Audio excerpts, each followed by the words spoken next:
Honey Drops Music. Love up on God tonight. Thank Him for what He has done since January up to this moment. It's not by our power, not by our might. It's by the mercies of God that we are not consumed. Father, we worship You. We give You glory, honor, and adoration. Thank You, Jesus. Ènìyàn ìbá ti gbé mi gbé o, bí kò ṣe wọ́n, Ọlọ́run tó lágbára, ayé ìbá ti gbé mi gbé o, bí kò ṣe wọ́n, ọba tó jà fún mi o. You say ayé ìbá ti gbé mi o, bí kò ṣe wọ́n, Ọlọ́run tó lágbára, ènìyàn ìbá ti gbé mi kì í hàn. Bí kò ṣe wọ́n, ọba tó jà fún mi o. That is who You are. We call You Waymaker, Jesus, miracle worker, covenant keeper. That is who You are. Everybody say Waymaker, You are. Waymaker, miracle worker, promise keeper, light in the darkness. My God, that is who You are. Waymaker, miracle worker, promise keeper, light in the darkness. My God, that is who You are. Jesus, You are. Waymaker, miracle worker, promise keeper, light in the darkness. My God, that is who You are. That is who You are. That is who You are to me. That is who You are. That is who You are. That is who You are. That is who You are. That is who You When are. I don't seem to walk it, Even when I don't feel it, You walking. You never stop. You never stop walking. You never stop. You never stop even walking. when I don't see Even when I don't feel You walking. Even when I don't feel it, You walking. You never stop. You never stop walking. You never stop. You never stop walking. when I don't feel it, Even when I don't feel it, You walking. Even when I don't feel it, You walking. You never stop. You never stop walking. You never stop. You never stop walking.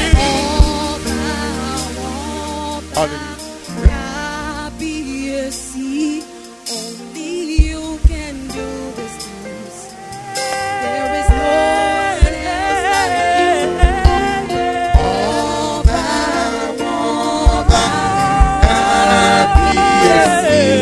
You can do these things. There is no one else like You.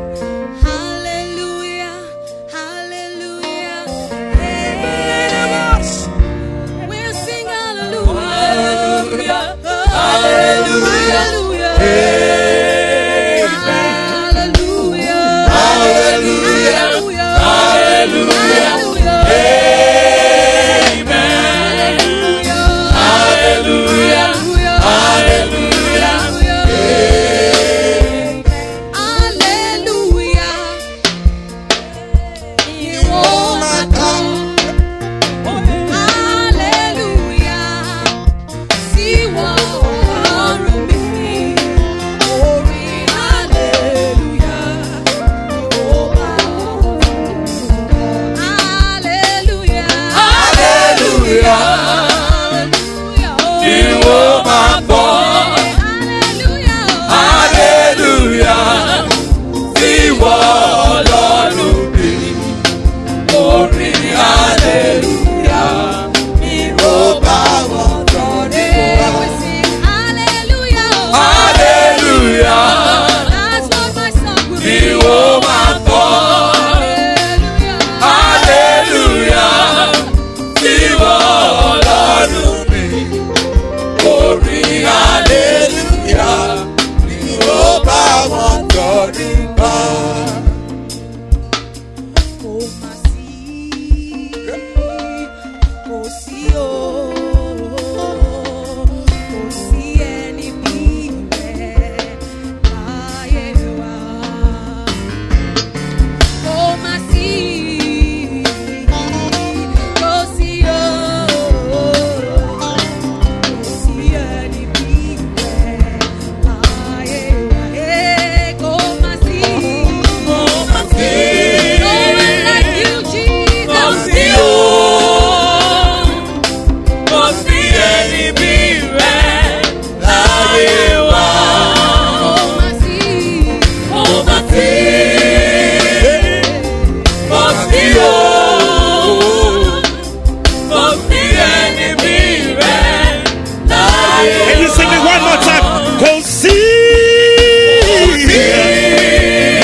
I can't hear you tonight. Just one more time.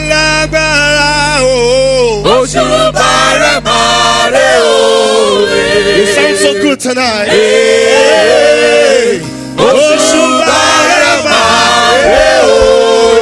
Why don't you put those hands together tonight? Hallelujah. Is it okay that you put your hands together some more tonight? Hallelujah. Hallelujah. Amen. Look at your neighbor, say, my neighbor. My neighbor. Welcome to his presence. Welcome. Are you glad to be here? I got to be here. Put your hands together one more time. Hallelujah. Amen. Hallelujah. Are you ready to give him praise? Yeah. Are you ready to give him praise? Yeah. Hallelujah. What will you do today, everybody? Today. I can hear you. I will lift up my voice in praise. What will you do today? You say. Today, I will lift up my voice in praise. For I know that I know that I know. I know You are always you are always there for me. Almighty God, Almighty God, you are my holy God. No matter what I face, No matter what I every day of my life. I will One more time. What will you do today, Lordy? I will lift up my voice in praise. Lordy, I ask you, what will you do today? I will lift up my voice in praise. For I know and I'm sure and I know you are always there. Always there for me. Almighty God, Almighty God, you are my only God. you are my holy God. No matter what I face, No matter what every day of my life. I do, Oh yes, I You alone are worthy. You alone are worthy, Lord. To be praised, Baba. To be praised and adored. Ìlànà kìlọ̀ wí. You alone are worthy, Lord. To be praised and adored. To be praised and adored. You be faithful, Lord. To be faithful, Lord. Ẹlẹ́dùnmarè kábíyèsí. That is why your name.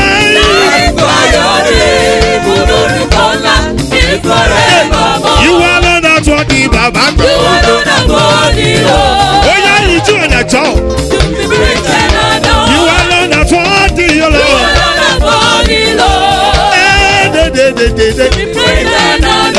You be faithful, Lord. Ọ̀rọ̀ máa ní sábà yàtí o. That is why your name.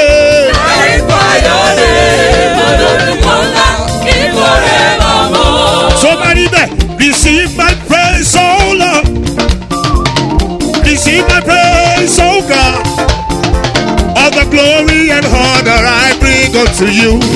Receive my praise, oh God. Oh yeah, allow me. Receive my praise, oh Lord. Ọwọ́ sókè gbogbo ènìyàn. Receive my praise, oh Lord. Hey! Glory and honor I give unto you. Receive my praise, oh Lord. Give me your taste now.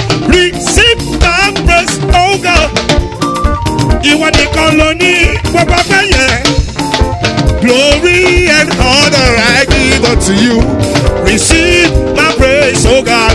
Receive my praise. Receive my praise, oh Lord. Receive Receive my praise, oh Lord. glory and honor. Glory and honor we give unto you. Hey! Receive my praise, oh Ọmọ Lord. Ọlọ́run ní ẹ̀tọ́ láti máa bú sáyọ̀. Pé ọ̀nà yíyá wá sí i. Ọkọ̀ wá ṣàbẹ̀rì ẹ̀. Bí mo ṣe. Bí o ṣe á ò lè rà, yíyọ bá wà lóko. Ògo. Ògo bọ́lọ́run, Hey! ògo bọ́lọ́run, ògo bọ́lọ́run, hallelujah. Ó yá sọ̀wọ́ ẹ báyìí. Àti mọ́pẹ́ wá àmúyìn wá ó bàbá o. Ọpẹ́, Àṣẹ. ọpẹ́ sà.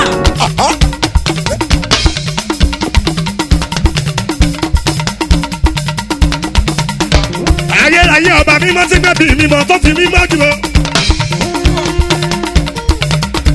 Igi ni kì á wúwo má ṣe é gbé lẹ́rù ní bàbá gbà.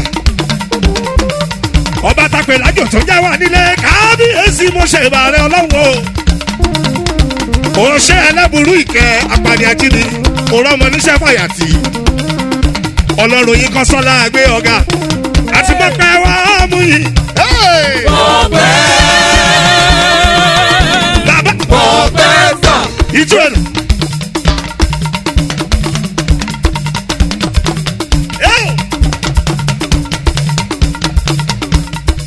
Ìlọrin tó bá mọ̀rí olúwa bọ́wọ̀ tún ẹ sókè kò ṣe báyìí. Pọ́pẹ́ wá mú yìí wá o. Ọpẹ́, Ọba mímọ́ ọpẹ́ sà. tó bá rí bẹ́ẹ̀ ọba tó ń gbàdọ̀ ọba lẹ́ ọba ni.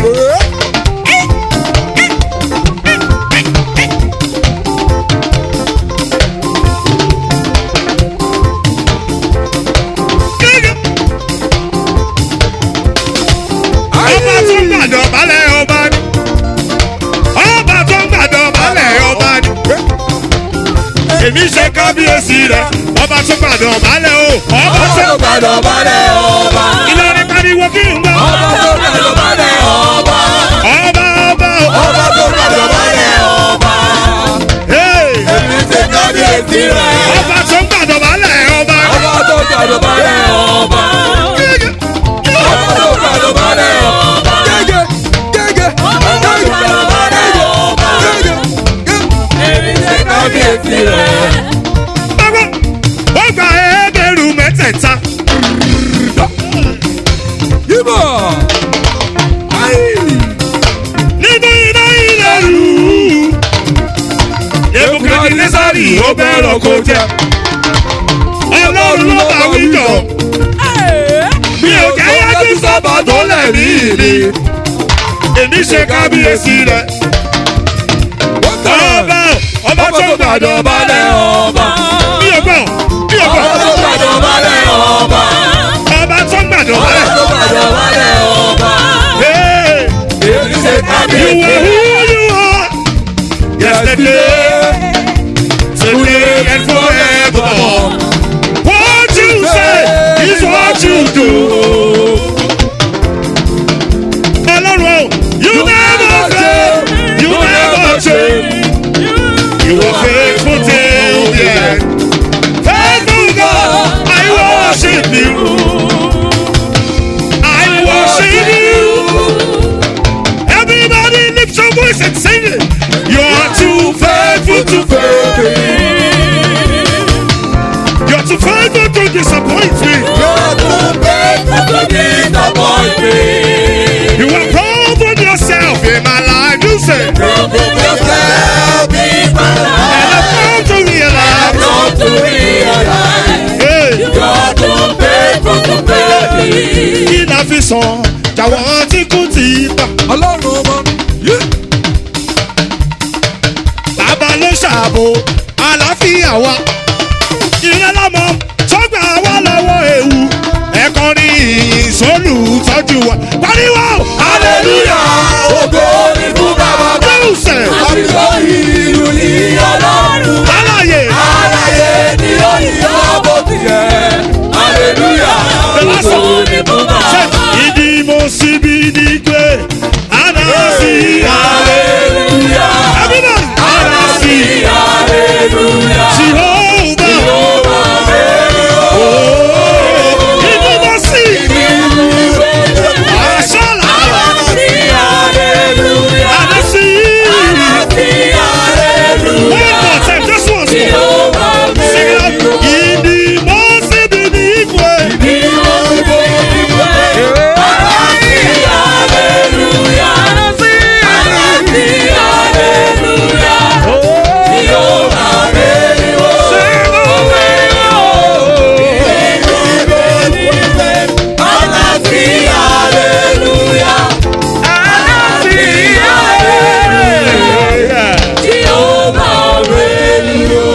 Somebody give the Lord a shout!